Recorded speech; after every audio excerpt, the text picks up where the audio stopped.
All right, so in this week's lesson, we're going to take a look at a standard blues that is played in the key of A, and this is one of those that you can play by yourself. You don't need a jam track. They're super fun to play, and it's a great way to practice, to sit around and kind of work on licks and put them in context. There's a rhythmic component, so you'll be working on the rhythm, you'll be adding some embellishments to that and all that kind of stuff. These are always super popular, I think, for that reason. And so in this video, we're going to go through the first half and break it all down note for note. If you'd like to watch the second half and download the tablature PDF file and also get access to the on-screen tab viewer, which is interactive, tab and video on the screen at the same time. You can loop playback, there's no talking in it. You can slow it down, all those extra features. You can get those by going to activemelody.com and doing a search for EP618. So let me just mention this guitar before we get into this. I know I'll have some questions. I actually am going to do a follow-up video where I go into more detail on this. This was just sent to me actually this week. It came in the mail, and this came from a company called Journey Instruments. I had done a video for them years ago, and you know I don't do a lot of videos for other guitar makers. I just don't like doing that unless I find one that's super cool and one that I think you would like. And this is one of those. And so they had contacted me about this. This is part of their Comfort series. That's what they're calling it. And check this out. It's a dreadnought guitar shape, but check out this wedge you can see here. Do you see how the body sort of slants down? It comes to a wedge here. And the reason for that, there's a bevel on this as well. The reason for that is comfort. It's part of the Comfort series. So when you're sitting around the couch and you want to play a dreadnought, it doesn't feel like you're playing one at all. It feels like a small guitar because of that nice little wedge that they've added. That's a brilliant idea, and I haven't really seen that before.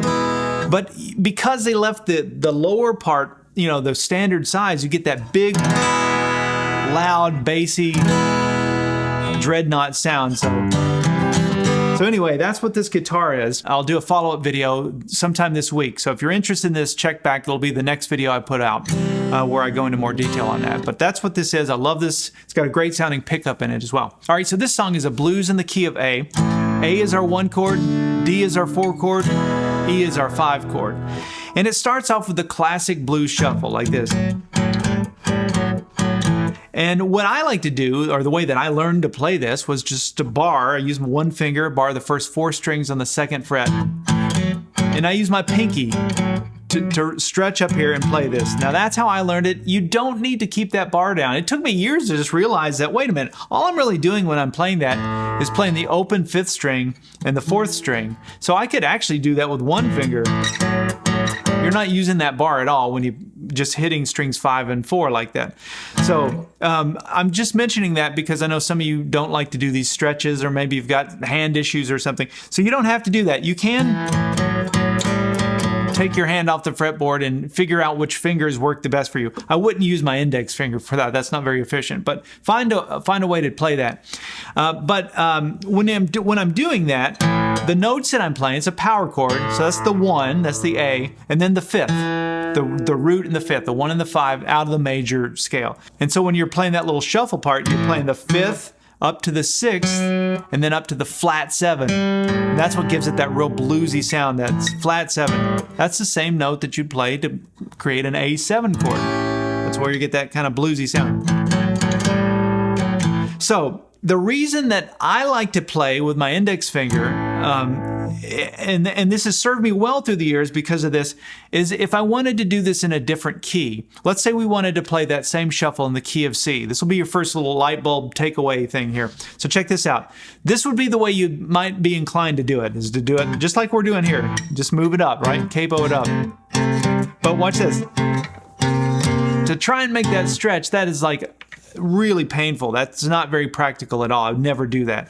So what I ended up doing was playing it like this. So that's still the root and the 5th. It's just a root an octave higher. So now,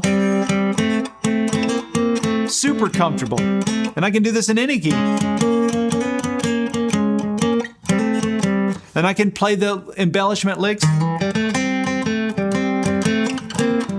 So this opens up a whole lot of opportunity to play that same shuffle on strings 4 and 3. So I just wanted to mention that. We're not going to do that, but that's one of the advantages of thinking about it that way. Let's get back to where we were. In fact, let's listen to this first part and then we'll break down what's going on. 1, 2, 3.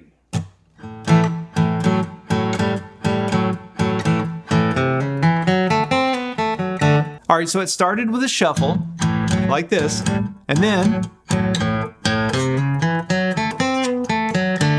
it does a quick change to the 4 chord. But there's this embellishment lick that goes, and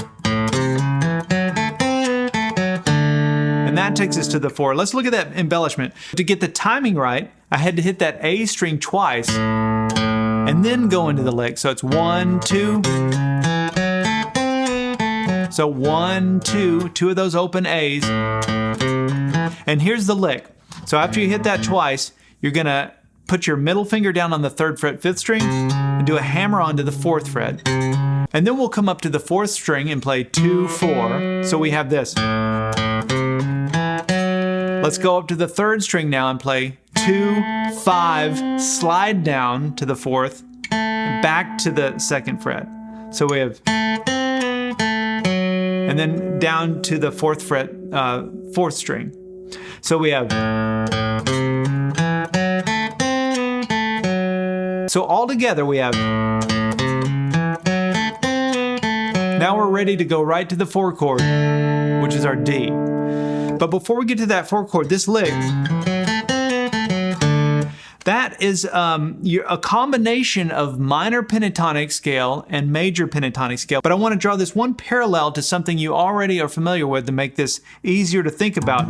When we played this little lick that goes, that slide from the 5th down to the 4th, down to the 2nd, let's connect that to your minor pentatonic scale pattern 1 for the same key. So we'll look at A off the E shape.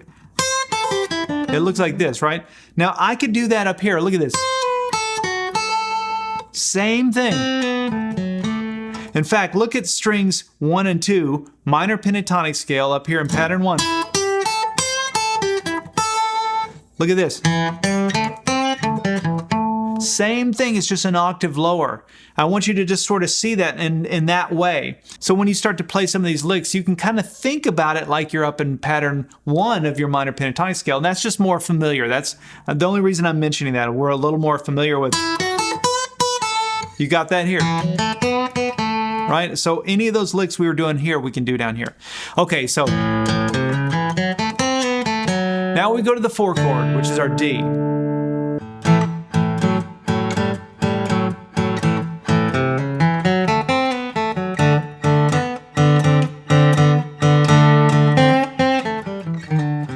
And for the D chord, I'm going to do the exact same shuffle. The only difference is we're on strings 4 and 3. So your open string is your 4th string, which is your D note. So you have, right? Same thing we did for the A. So then after that, check out this blues lick. Isn't that cool? So this, let's look at that.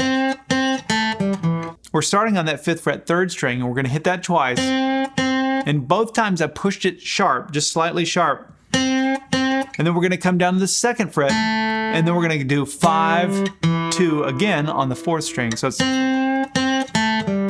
those are your first, that's your first little phrase. Again, if you think about minor pentatonic scale pattern 1, you've probably played a lick like that or something similar up in this area.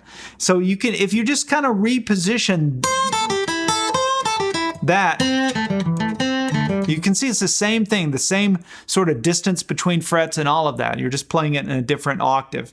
So we have, and then watch this. So you have that little slide now, and we're going to slide from the 6th fret down to the 5th fret. And then down to the 3rd fret, these are all on the 5th string, down to my open A. And these notes on the 5th string and 6th string make a little box, little pentatonic box, minor pentatonic box. So that box is the same as pattern 1 minor pentatonic scale. The only difference is there's an offset. So you've got, as opposed to, and that's just because of the tuning of the guitar. You've got that one string that throws everything off and kind of offsets it. But that's what's going on. If you can just sort of think about that, you can also see this as minor pentatonic scale pattern 5. So minor pentatonic, that's where these notes are coming from. They're coming from minor pentatonic scale pattern 5 for the key of A. And if you connect it all back to this chord shape, that first chord that I held down, it starts to become the glue for the whole thing. So all these licks that I'm playing, they're all based off this A because that's the key of the song. So when I go to the D chord, which is our 4 chord, I go back and play licks from the key of the song. Right? So hopefully you can start to see, oh yeah, we're just playing blues in the key of A, and now I'm starting to see why it's working. It's just minor pentatonic scale blues licks down here in A. I just want you to take these licks and connect them back to something familiar so you can repurpose them and use them in different keys. So if we let this be our anchor, that's the stake in the ground, we can now see you've got minor pentatonic scale pattern 5 sort of running through that triad. You've also got major pentatonic scale pattern 1 running through that triad. Both of those live in this shape, and these are both in the G shape from the Cage system. So inside that G shape, you've got your major pentatonic scale, you've got your minor pentatonic scale. You've got that for every one of the 5 shapes from Cage. That's how it works. That's how you can organize the fretboard. So we're just looking at one now. We're just looking at the G shape, but inside that, I've got my minor pentatonic scale. I've also got my major pentatonic.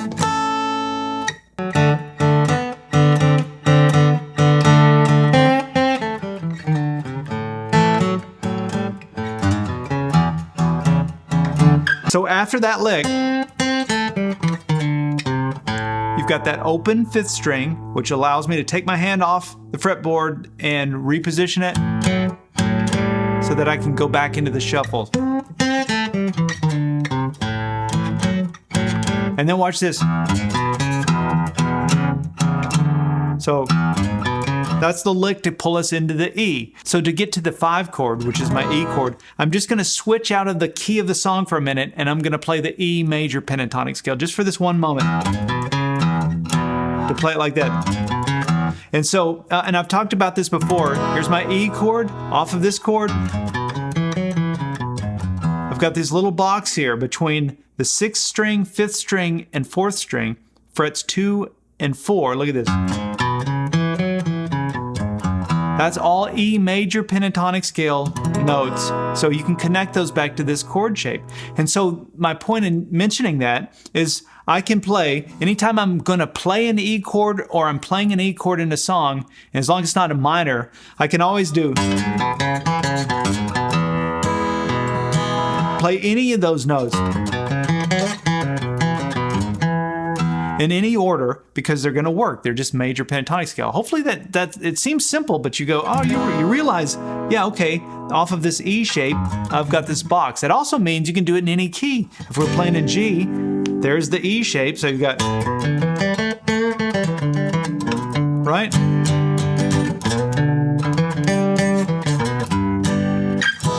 So, you know, are you getting what I'm saying there? So we have, to get to the E, and then I'm going to play the shuffle, but this time on strings 6 and 5. But it's the exact same fingerings like we played over the A and the D chord. So for the A, for the D, for the E. You can see the benefit now of playing blues in the key of A. You've got these open strings that allow you to easily play a 1, 4, 5. That's why there's so many blues songs in the key of A. So I played the E shuffle, and then watch this. That's how I got back to the 1 chord. I just did a little chromatic walk up. So it's the open 6th string, and then we're gonna go 2, 3, 4 on the 6th string. And then we're back to our A.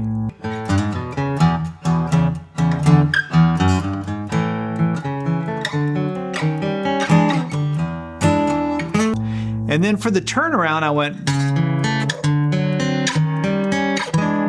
this is actually much easier than you think. So all I did was I played an A. So I started with the A chord, right? but I played it with a C sharp in the bass. That's like my A chord from the G shape. That's sort of the bottom part of it. And I'm only playing strings 5, 4, and 3. So that's where I'm keeping the bar there on the 2nd fret, and then I'm fretting this note here, the 4th fret, 5th string, and play 5, 4, 3, and then watch this. I'm gonna slide that ring finger up, and these fingers fall into place to play that C7 shape. Now right now I'm playing a D7, but it doesn't matter. That's not what we're not thinking about that. We're thinking about this. Just that bass note, that's what we're trying to do. So I started with this chord, and then I'm just gonna walk up to this 7 shape, walk that up again, walk that up again. And that's the 5 chord, that's my E7. You're really just trying to get to your E note. And that's when you hear a turnaround like that, a lot of times you're just played chromatically. You're just playing every note along the way to make it time out so that it ends on the right note. I could have started with notes above it. I could have went.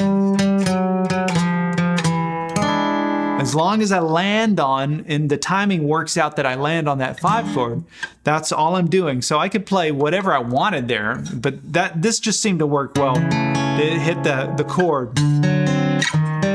Just slide that chromatic chord up. And I thought about doing the C7 shape the whole way. But I didn't think that sounded as good as starting with the A.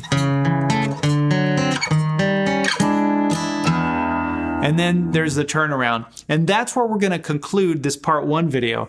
Hopefully you picked up some ideas just from that, some little things that maybe you hadn't thought about. If you have, leave that in the comments. I always appreciate reading those. I think it helps other people when you share that stuff. So leave a comment on that and let me know. And if you've got any questions about anything, you can leave a comment there and I'll try and answer all those. I do read through all the comments. So we'll see you in part 2 where we'll go over the second half and finish out this blues. All right, we'll see you in part 2.